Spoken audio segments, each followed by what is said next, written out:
बच्चों, आज हम प्रश्नावली 2.1 पढ़ेंगे।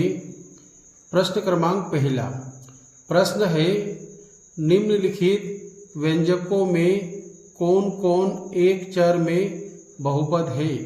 आपने को एक चर में दिखना है। किस में दिखना है बच्चों? एक चर में बहुपद दिखना है। कौन कौन बहुपद है और कौन कौन बहुपद नहीं है, और कारण के साथ अपने उत्तर दीजिए। उसका कारण भी अपने को बताना है। तो बच्चों, सबसे पहले अपन बहुपद क्या होता है और बहुपद क्या नहीं होता है ये अपन जानेंगे। उसके बाद प्रश्नों को हल करेंगे। तो सबसे पहले अपन बहुपद की बात करते हैं। बहुपद क्या होता है? तो बच्चों, बहुपद वो होता है जिसमें जैसे कि x है, y है, z है, या लिख दिया अपन x धन 2 लिख दिया, x धन 4 लिख दिया, y धन 1 लिख दिया। इस प्रकार से हम लिख देते हैं। ये सभी बहुपद कहलाते हैं। बहुपद में बराबर में संख्या नहीं होती है। बराबर में संख्या हो जाती है तो वो समीकरण बन जाता है। अब इसमें और देखते हैं अपन कि इस प्रकार से हो सकता है ax स्क्वायर धन bx धन c हो सकता है, x स्क्वायर धन 4x धन 3 हो सकता है। तो ये सारे बहुपद कहलाते हैं। अब अपने को देखना है कि कौन कौन बहुपद नहीं होते हैं, वो जानना बहुत जरूरी है। बहुपद नहीं होते हैं। बहुपद में क्या होता है नहीं में, कि अगर किसी चर में रूट लग जाता है, रूट x है, रूट y है, रूट z है, या रूट t बना देते हैं अपन। अगर इस प्रकार से अगर रूट लगा हुआ हो तो वो बहुपद नहीं होता है।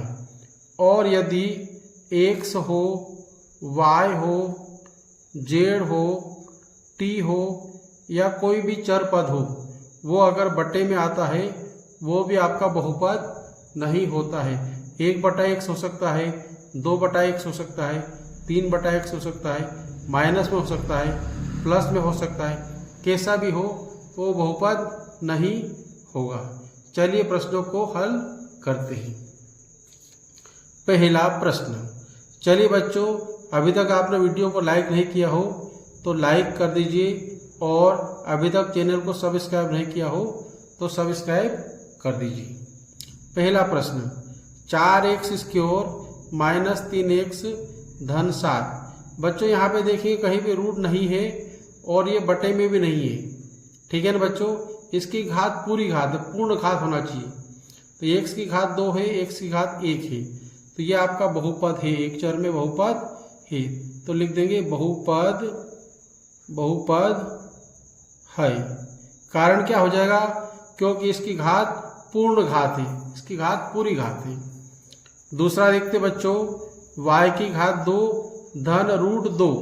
अब यहाँ पे रूट 2 में आया है, y में नहीं आया। अपने को y, z, x, t इसमें रूट नहीं आना चाहिए। अगर उसमें रूट आएगा तो वो बहुपद नहीं होगा। इसलिए यहाँ पे 2 में रूट आया, इससे अपने को कोई मतलब नहीं है। अपने को इससे मतलब है इसकी घात पूरी है, इसलिए यह बहुपद है। यह बहुपद है। तीसरा देखते बच्चों, 3 रूट t क्या आ गया है? रूट के अंदर आ गया बच्चों। यहाँ ये t रूट में नहीं है, पर यहाँ रूट में t आ गया है, और यहाँ पे t रूट 2 है, तो ये t रूट के अंदर आ गया है, इसलिए बहुपद नहीं है। बहुपद नहीं है, नहीं है।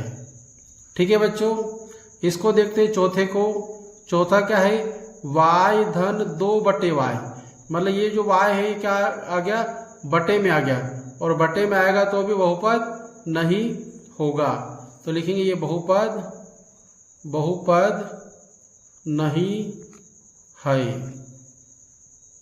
इसको देखिए बच्चों, पांचवा प्रश्न, x की घात 10 धन y की घात 5 धन t की घात 50। अब बच्चों यहाँ पे क्या x भी आ गया है, y भी आ गया है और टी भी आ गया है। और अपना प्रश्न क्या है कि एक चर में अपने को बहुपद देखना है और यहाँ पे चर 1 2 3 चर आ गए। तो अब इसको लिखेंगे यह एक चर में बहुपद नहीं है। एक चर में बहुपद नहीं। ठीक है बच्चों, पढ़ते अपन प्रश्न क्रमांक 2। प्रश्न क्रमांक 2 क्या है? निम्नलिखित में से प्रत्येक में x की घात 2 का गुणांक लिखना है। मतलब अपने को इन प्रश्नों में देखना है कि x की घात 2 में किसका गुणा हो रहा है। तो पहला प्रश्न 2 धन x की घात 2 धन x, यहाँ पे आपको x की घात जो 2 है वो एक बार है। यहाँ पे 2 3 4 5 कुछ भी नहीं है, सिर्फ एक है। तो इसकी घात कितनी हो जाएगी? घात हो जाएगी एक घात हो जाएगी। कितनी घात हो जाएगी बच्चों? एक घात। यहाँ पे देखेंगे दूसरे में 2 माइनस x की घात 2 धन x की घात 3। आपने को x की घात 2 का निकालने का बोला है। तो x की घात 2 ये एक ही बार है। कितनी बार है बच्चों? एक ही बार है और ये माइनस में है, तो इसकी घात कितनी हो जाएगी? -1। कितनी हो जाएगी बच्चों? -1, क्योंकि माइनस में और एक ही बार है। तीसरा प्रश्न पाई बटे 2, ये पाई है, पाई बटे 2 x स्क्वायर धन x। तो ये x स्क्वायर में पाई का क्या हो रहा है बच्चों? गुणा हो रहा है। क्या हो रहा है बच्चों? गुणा। ये मैंने घात गलत लिख दिया बच्चों, यहाँ पे गुणांक आएगा। क्या आएगा बच्चों? गुणांक। गुणांक, ठीक है ना। तो यहाँ पे x स्क्वायर का गुणांक कितना हो जाएगा बच्चों? गुणांक कितना हो जाएगा? पाई बटे 2। कितना हो जाएगा? पाई बटे 2। ठीक है बच्चों, चौथा प्रश्न देखते हैं अपन।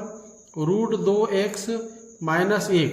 अब यहाँ पे x स्क्वायर है ही नहीं, यहाँ पे है क्या x स्क्वायर? नहीं है। तो x स्क्वायर का गुणांक क्या होगा? x स्क्वायर का गुणांक हो जाएगा 0। कितना हो जाएगा बच्चों? 0। आगे बढ़ते प्रश्न क्रमांक 3 हल करते हैं।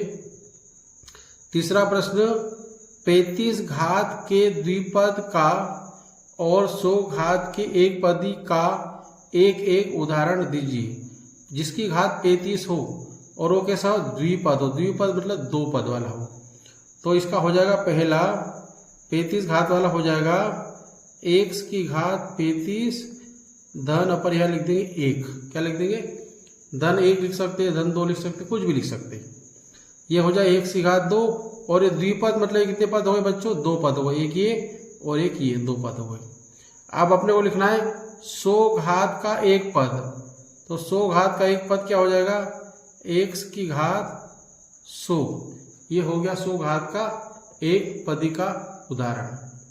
चलिए बच्चों आगे बढ़ते हैं। ये घात वाला ये है। निम्नलिखित बहुपदों में से प्रत्येक बहुपद की घात लिखिए। आपने को इनकी घात लिखना है। तो इनमें अपने को क्या करना है कि बहुपद के अंदर सबसे बड़ी घात लिखना है। सबसे बड़ी घात जो होगी वही इसका उत्तर होगा। पहले में क्या होगा? 5x की घात 3 धन 4x की घात 2 धन 7x। तो यहाँ पे घात, यहाँ 3 है, यहाँ पे 2 है और यहाँ पे 1 है। तो बड़ी घात क्या है? 3 है। ठीक है ना। तो अब इसका उत्तर क्या आ जाएगा? घात बराबर 3 आ जाएगा। सबसे बड़ी घात लिखना है। ठीक है बच्चों। दूसरा प्रश्न 4 माइनस y की घात 2। तो यहाँ पे y एक बार है और घात कितनी है? 2 है। तो इसका उत्तर हो जाएगा घात बराबर 2। ठीक है बच्चों। तीसरा प्रश्न 5t माइनस √7। तो t की घात कितनी है बच्चों? 1 है और 1 को अपन लिखते नहीं है, तो लिख देंगे इसकी घात कितनी है? घात बराबर 1। चौथा प्रश्न यहाँ पे चर नहीं है, ये 3 क्या है? अचर है, इसलिए इसकी घात कितनी हो जाएगी? घात हो जाएगी 0 हो जाएगी, क्योंकि चर तो है ही नहीं। ठीक है बच्चों। अगला प्रश्न हल करते हैं 5वां। बताइए कि निम्नलिखित बहुपदों में कौन कौन बहुपद रेखिक है, कौन कौन द्विघाती है और कौन कौन त्रिघाती है। तो बच्चों अपने को रेखिक जानना है, द्विघाती जानना है और त्रिघाती जानना है। तो रेखिक का मतलब होता है बच्चों उसकी अधिकतम घात कितनी हो, 1 हो, और द्विघाती का मतलब होता है अधिकतम घात कितनी हो, 2 हो, और त्रिघाती का मतलब होता है अधिकतम घात कितनी हो, 3 हो। इसका मतलब 1 घात हो तो रेखिक, 2 घात हो तो द्विघाती और 3 घात हो तो त्रिघाती। तो देखते हल करते हैं। पहला प्रश्न, x की घात 2 धन x। बताइए बच्चों इसमें घात कितनी अधिकतम है, 2 घात है, तो ये क्या हो जाएगा, द्विघाती। क्या हो जाएगा बच्चों, द्विघाती बहुपद, द्विघाती बहुपद। दूसरा देखते हैं, x माइनस एक्स की घात 3। यहाँ पे घात कितनी है, 3 घात है, तो 3 घात का क्या हो जाएगा, त्रिघाती। तो ये हो जाएगा त्रिघाती बहुपद। ठीक है बच्चों। तीसरा देखते हैं अपन, y धन y की घात 2 धन 4। तो अधिकतम घात कितनी है इसकी, 2 घात है, और 2 घात को अपन क्या लिखेंगे, द्विघाती। तो ये क्या हो जाएगा, द्विघाती बहुपद, बहुपद। चौथा देखेंगे बच्चों अपन, 1 धन x। तो x की घात कितनी है, 1 घात है, और 1 को लिखते नहीं अपन, तो ये हो जाएगा आपका 1 घात वाले को अपन क्या कहेंगे, रेखिक। तो इसको लिख देंगे रेखिक बहुपद, रेखिक बहुपद। अगला देखते बच्चों अपन, पांचवा, 3t। तो t की घात यहाँ पे भी कितनी है, 1 है, और 1 को अपन लिखते नहीं है, तो ये भी क्या हो जाएगा आपका रेखिक बहुपद। 1 घात वाले को अपन रेखिक कहते हैं, रेखिक बहुपद। इसकी घात कितनी बच्चों, 2 घात है, और 2 घात है तो क्या बोलेंगे इसको, द्विघाती बहुपद, द्विघाती बहुपद। अंत में 8वां प्रश्न क्या हो जाएगा, 7वां, ये 7वां है। 7 x की घात 3। कितनी घात है, 3 घात है, तो ये हो जाएगा त्रिघाती बहुपद। ठीक है बच्चों। तो यह वीडियो पसंद आया है तो आप अपने दोस्तों को शेयर कीजिए। आपने अभी तक चैनल को सब्सक्राइब नहीं किया हो तो सब्सक्राइब कीजिए, लाइक नहीं किया हो तो लाइक कर दीजिए, और एक प्यारा सा अच्छा सा कमेंट कर दीजिए। धन्यवाद।